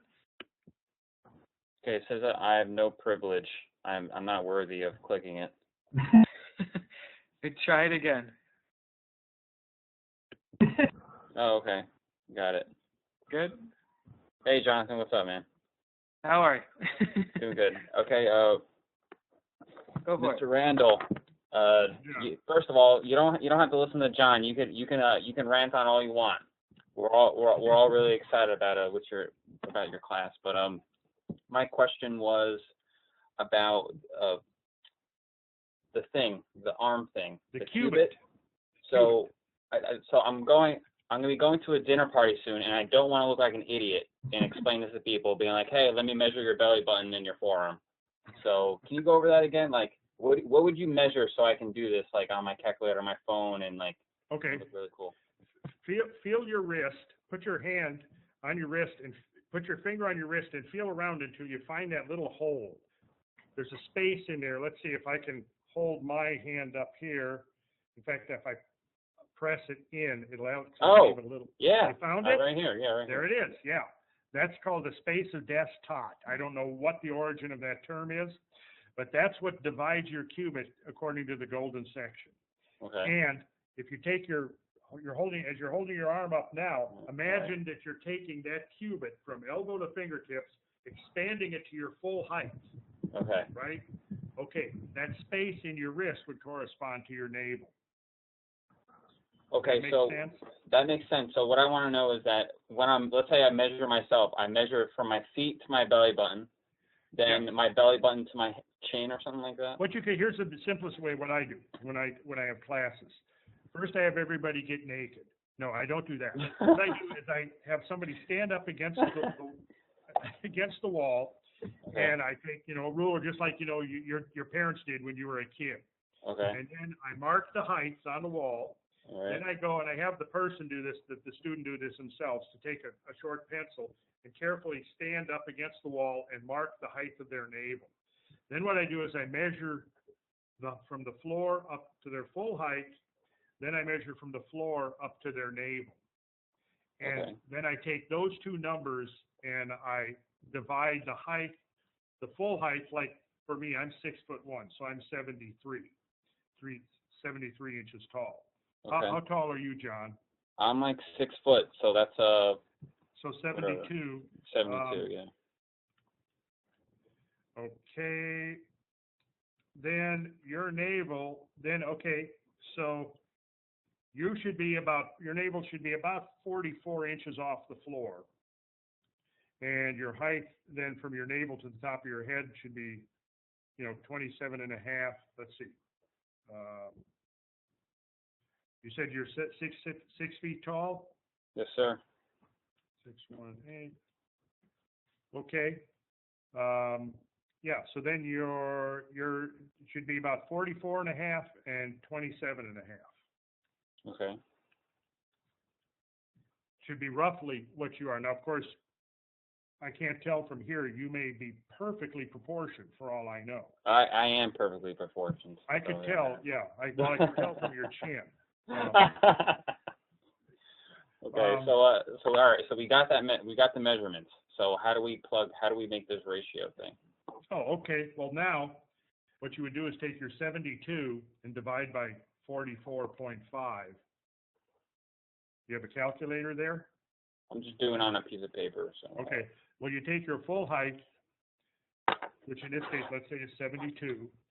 You divide that by 44 and a half, which now I'm taking this idealized number. Your navel may be a little higher or a little lower than that. Well, no, I take that back. Because you are perfectly proportioned, your navel should be right at 44 and a half inches. Okay.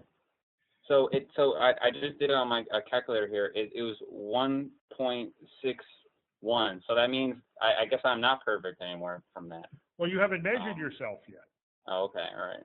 You see, you've got to do that. You've got to take some very precise measurements.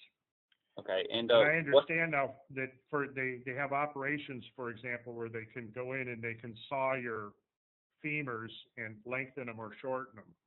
I'm just gonna get like the belly button like lowering a height. I have to. Belly button lift. Yeah, that's what I gotta do. Well, don't do that until you may be perfect. Okay. So what's the decimal that we're aiming for like a 1.618. So that's the one that's like the perfect resonance. That's like the ideal right there. That's the ideal, yeah, exactly. Great. That's my question. Thank you so much. Okay, after you've measured yourself, if you could, post the results, we'd all be interested in seeing, I'm sure. I'm gonna make a quilt of it, but no, I'm just Quilt? kidding. No, that was in the chat, but anyway, yeah, I'll post it. But I'll be right back with the ruler. But thank you very much. Great, David. Did you have anything you wanted to add? Not to that particular one. I think Randall's the expert on the qubits. Great. Thank you, Jeremy, for that.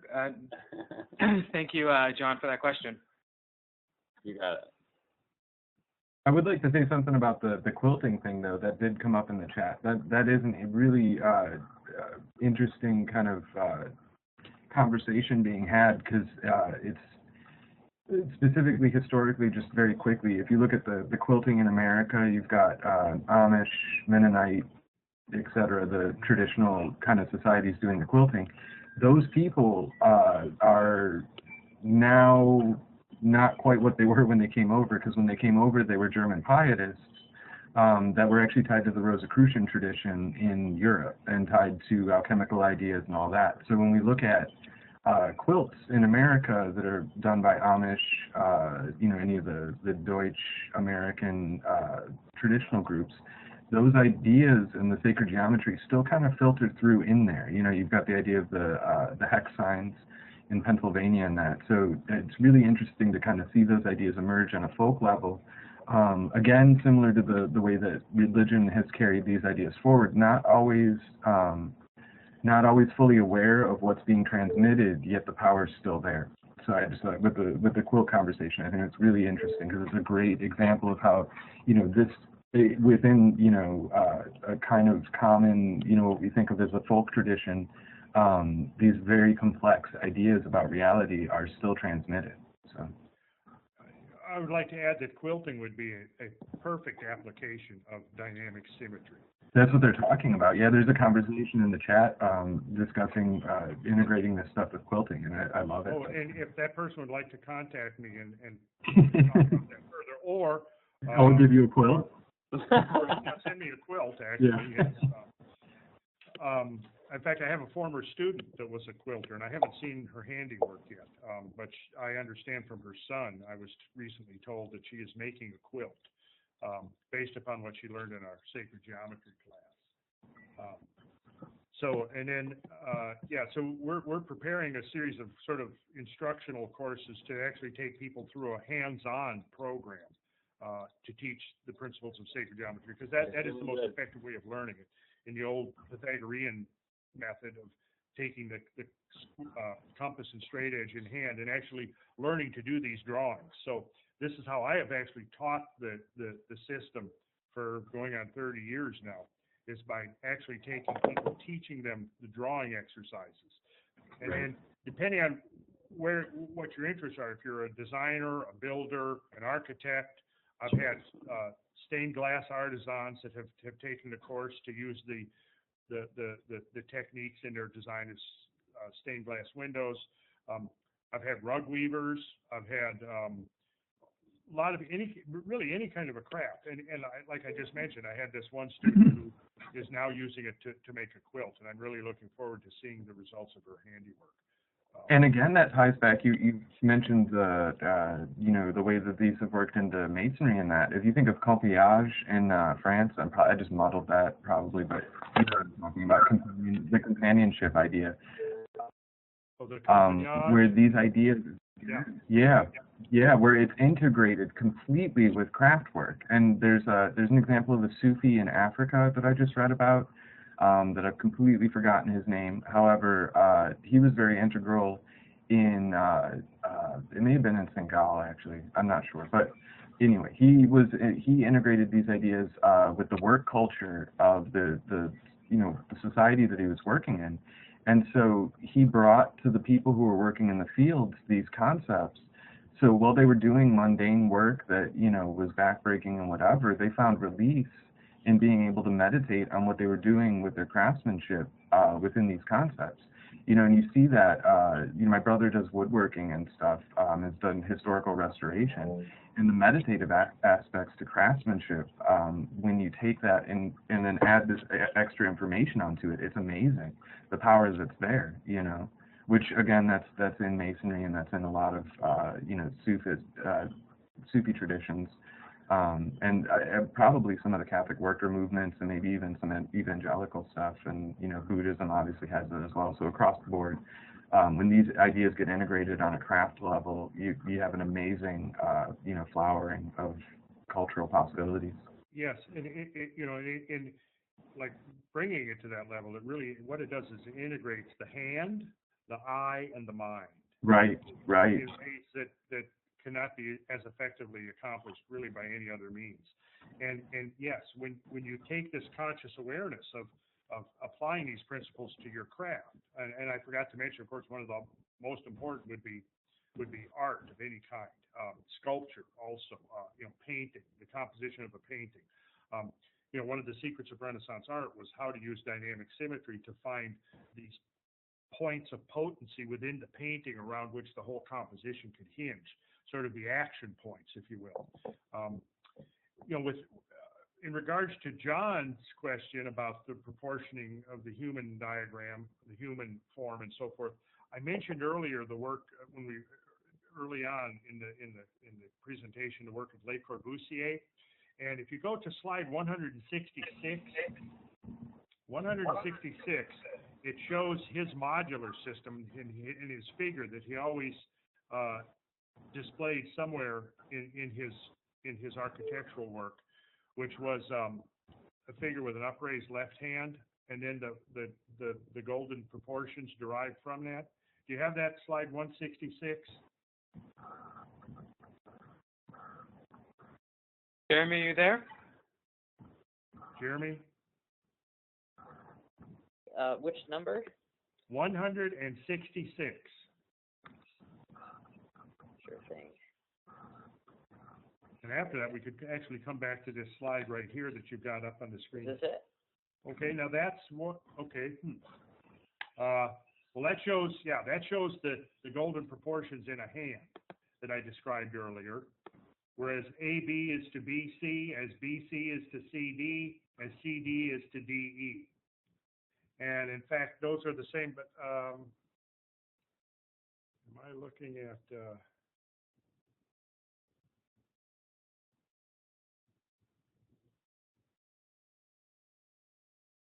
let's see, what's the slide that's just before that, Jeremy? Yeah, okay, there's Corbusier's diagram, and he's got it in millimeters, but if you go from the floor up to that, right along the figure, that first line there that he has, that divides the figure at the navel height, and then you'll see he's got the full height, and you'll notice over on the far left where he has the arc lines showing that relationship, that expanding relationship that you saw in the previous diagram of the hand. Let's see, go to slide 160. Yeah, exactly, there. You'll see those same proportional relationships. That's the golden section. You can go back one more to the, okay, now go one more in that direction, and I think, there, okay. You can see that's on one of his buildings. I've forgotten which one, but see, he typically would put that inscription on that bas relief on a building to show. And on the left there, you'll see that there's a spiral derived from the golden section series, and that relates it to the human anatomy. So that might actually help John perceive the relationships that he's going to try to demonstrate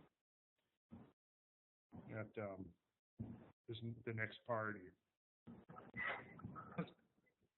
Shall we start with the next question? Let's go. The next question came from a gentleman who actually couldn't stay on the entire time, but he wanted to ask. He said, his name's Jason Zook. He said, I'm interested in Randall's take on the presence of the six-pointed star, the Star of David, manifesting in nature in the form of crystallized water or snowflakes and lining up nearly identically with the Metatron's cube/seed of life. Okay. What could I say on that? Yeah, I mean, clearly that Metatron's cube is sort of a collection of various relationships that we find in sacred geometry synthesized into one figure. It's a very potent figure. Certainly, you know, what we find is six-fold geometry seems to prevail through the abiological realm. We find it in crystal and structure. We find basically hexagonal geometry and the geometry of basically fourfold geometry and sixfold geometry relating to the crystalline realm. And we find fivefold pentagonal geometry relating primarily to the biological realm. You know, it's inherent in the nature of reality. I don't know if I could necessarily say why crystals are sixfold and why, you know, biological processes are fivefold, but when deriving the golden section, you actually begin, it is derivable from the pentagonal relationships. If we go to, let's see, try slide number 161. And okay, right there, what we see is a triangle whose base is double its length. Well, by a simple application of the Pythagorean theorem, we would find out that the length of its hypotenuse is going to be the square root of 5. Because think of this, the theorem states that the square drawn on the hypotenuse is equal to the sums of the squares drawn on the other two sides. If we call the radius of that circle 1 unit, therefore the square drawn on that side is 1 unit. The square drawn on the base is going to be 2 times 2 or 4 units. So if we add the 4 units to the 1 unit, we get 5. Then the hypotenuse is going to be the square root of that. So what we have there is a triangle whose height is 1, whose base is 2, and whose hypotenuse is the square root of 5.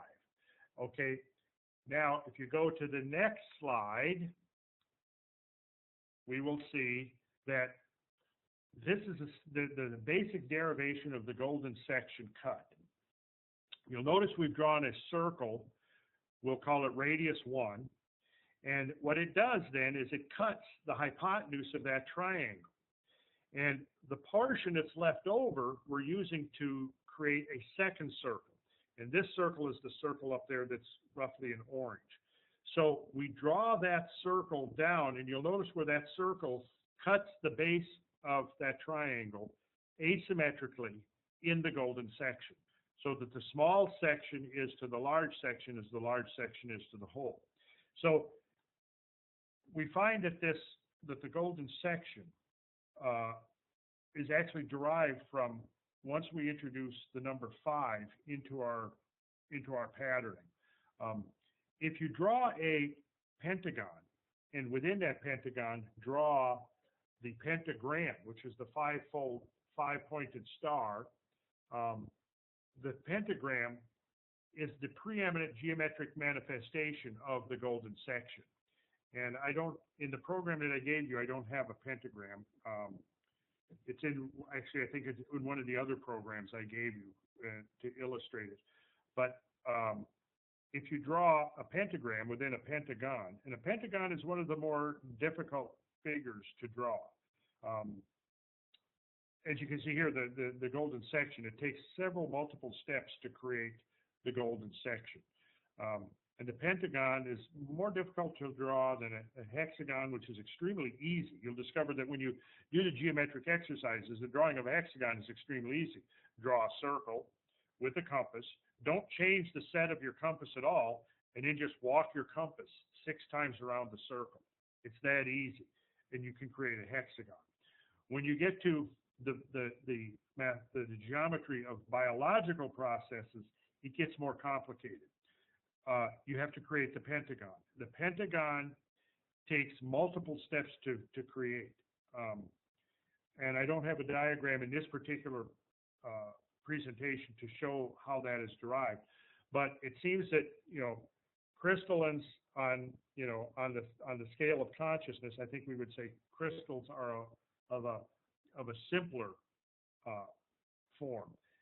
Biological forms become ever more complex. And so what we find is in the simplest forms, in the abiological forms, we find the geometry of the 6-fold geometry predominating. And it's when we come up into the biological realm that we find the 5-fold geometry predominating. And as we go through the biological forms, what we discover is that the human form seems to manifest the golden section relationship in more multiple ways than just about any other form, living form in nature. It's so built into our system that there's literally 100 different ways. Artists have made studies of the golden section proportioning of the human face, and there's just dozens of ways just in the human face alone. If you go back and refer to the image we had up of the hand and how the golden section was dividing the skeletal structure of the hand, we'll essentially see that the 5-fold symmetries are related to the biological realm, the 6-fold symmetries related to the crystal realm. I would argued that if it's probably has something to do with the fact that the six-fold geometries are so much simpler to generate, and therefore dominate over the simpler aggregations of matter that we find in the crystalline realm than in the biological realm. I think that also some folks had asked about alchemy and alchemical applications of these ideas. That's what Randall's talking about right now, and Randall, what you're talking about right now. I think if people are interested in actual practical alchemy and the concepts that were kind of being discussed traditionally in traditional alchemy, that transition between the biological and the crystalline state, the relationship of those numbers, and the relationship of simplicity to that, even though your numbers are increasing, you're moving towards the simplicity. So there's a kind of counterintuitive thing to that. All those aspects very integral to traditional alchemy. Yes. So, and not necessarily the kind of stuff that you're going to get when you're reading books, contemporary books on alchemy. So those ideas that you've just presented, definitely things for people to go back into and kind of meditate on if they're interested. Of alchemy. Go to slide number 24 from one of the many wonderful diagrams in famous alchemical. There we go. From Atalanta Fusions, an alchemical tract from 1617. They're basically revealing right there that geometry is the key, is the master key for penetrating the wall of mystery that one must penetrate in order to participate in the alchemical work. So yes, geometry, absolutely key. In fact, and then if we step back one more slide from that to slide number 23, from Occulta Philosophia, 1613, we find the symbol of the great work, Rebus, the divine consummation, which is the completion of the great work. And this symbol is absolutely loaded with meaning. You'll notice the whole thing is encased in an egg, which is laid out according to a certain geometrical operation. Interestingly, it's the same egg we find underlying many of the egg-shaped megalithic rings in England. And then you'll notice, of course, across the top in the position of the royal arch, we have the symbolisms of the seven visible celestial bodies. And then we have the divine androgen, which is the male and female now co-equal as partners in the great work, unified into a single organism. And we see the male half holding a set of compasses and the female half holding a square, which are the two instruments of sacred geometry. Right. And then we see, of course, the figure standing over the great dragon, the ferocious dragon, but at the same time, the dragon has been tamed, if you will. Right. And in the earlier discussions about, the orgone energy, Wilhelm Reich, the placing of the ancient sites, the association of sacred sites with water, the association of moving water with the telluric current, the energy fields that now seem to manifest in terms of variations in the electromagnetic field, was oftentimes symbolized as a dragon. Dragons, of course, have this dualistic nature in that they're both terrestrial and celestial. You'll notice here that the dragon surmounts this winged globe, which is a symbol of the earth, but the dragon itself has wings, so indicating that the telluric force of the earth, the current of the earth, the energies of the earth, can rise up to the heavens in order to fuse with the celestial energies. And then this is indicating that the great work, part of it is bringing this dragon power, if you will, into submission to this enterprise. And then notice the circle at the bottom, the winged globe. You'll see how it's got the figures of geometry in it. You'll see the equilateral triangle with the number 3 superimposed. You see the square with the number 4. There's your ad triangulum and your ad quadratum that I mentioned earlier. You'll also see that the circle is divided into 4. There's 4 quadrants there, which is this fourfold division of time and space that we find so prevalent throughout many systems. If we go to, let's see here, we can go to slide number 71. Keep this picture in your mind. Let's see, that's not 71, is it? That's, go to the slide just previous to that. Okay. There we go. Okay, here's a typical diagram that we find universally, this fourfold division, and it represents a fourfold division not only of space, but of time as well. And you notice the attributions here, how you have north and midnight. North is a direction, midnight is a time within the cycle of a day, a diurnal cycle. Winter solstice is a time within an annual cycle. And then you go around the clock that way, and you have east being associated with sunrise and spring equinox. So now you have directions, which is a spatial delineation associated with time, which represents the linking of time and space and the unfolding of time according to these cyclical patterns. On another level, we could also have the 4 seasons of the great year, which is something that I wish we had more time to talk about because it's profoundly and awesomely important.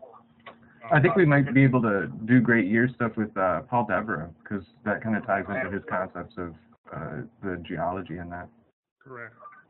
Or even Robert Schock. We can see what Robert has to say about that. Oh too. yeah, I would imagine Robert could have some things to say on that, particularly with his work on the Sphinx, because the Sphinx is an effigy of the great year. And in the Sphinx in Egypt, of course, we have the lion combined with the man, which is that axis of Aquarius to Leo, which represents the 12,900 year half cycle. And so a lot of this is going to be covered in the DVD we're producing, of which the first hour and a half can be found on the website for free with all of the graphics on Sacred Geometry International. If you go to Sacred Geometry International, there will be a link, and you can watch an hour and a half of our 4-hour DVD. David, Randall, I know that when we send out the link to the session for everyone, Cameron's going to be including that link in with all the emails. Right. Okay. I just wanted to give you and David, because we have to unfortunately wrap up, I wanted to give you guys any last-minute thoughts before we call it a night. Randall? Yeah, okay. Final thoughts would simply be this idea that we're in this phase of recovery and restoration. We talk about the human body as a temple. Well, the temple was an effigy of the human body, the sacred temple, and that in turn was an effigy of the universe, of the world of the universe. And I have come to believe that essentially what we would learn from accessing and recovering this information, this knowledge, are keys to the restoration of greater levels of harmony in our own modern world, because we desperately need that. I mean, we desperately need ways to enhance the level of harmony amongst people around the planet, and understand that we're all basically coming from the same source, and we're all ultimately headed for the same destination. We're on this spaceship together, and we've got to learn to pull together, because when we get into the discussion of the great year and so forth, we'll be talking about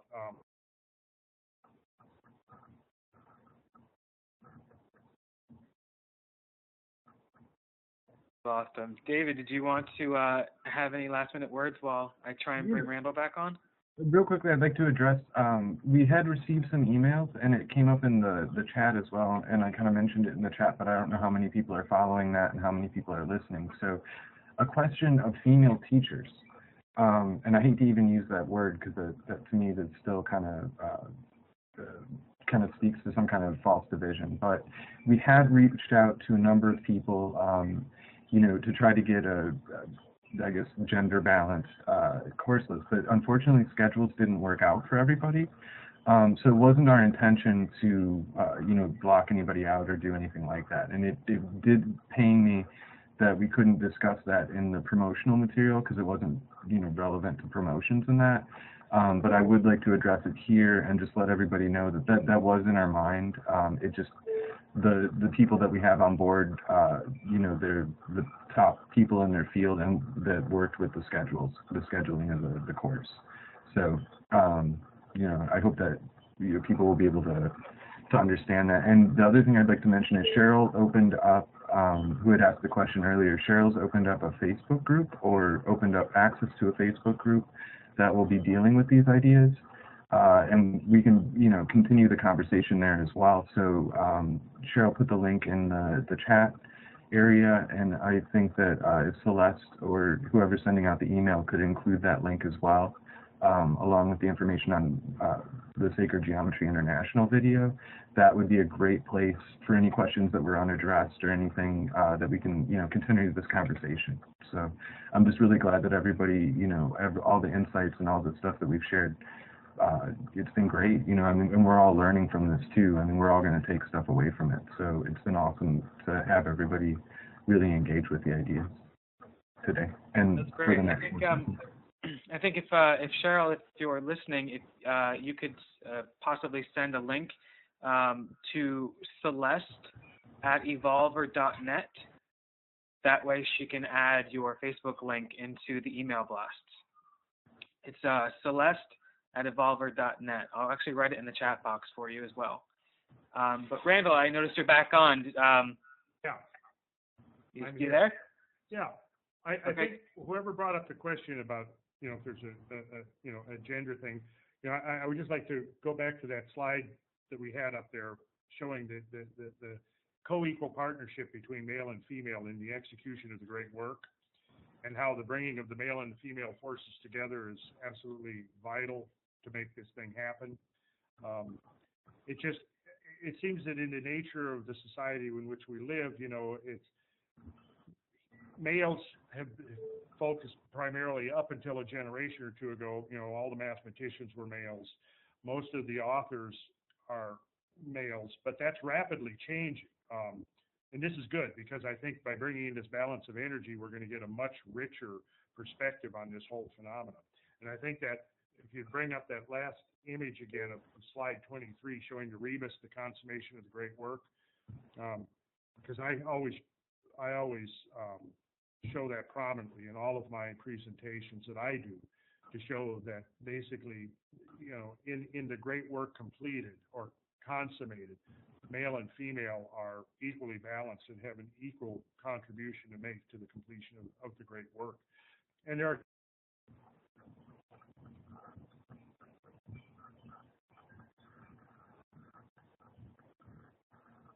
I think we lost him again.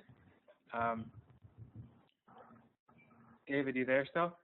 I am still here. Yep. Okay. I definitely don't want to take up any more time. So when he comes back on, I think we will definitely try and call the night. Sure. Let me see. There we are.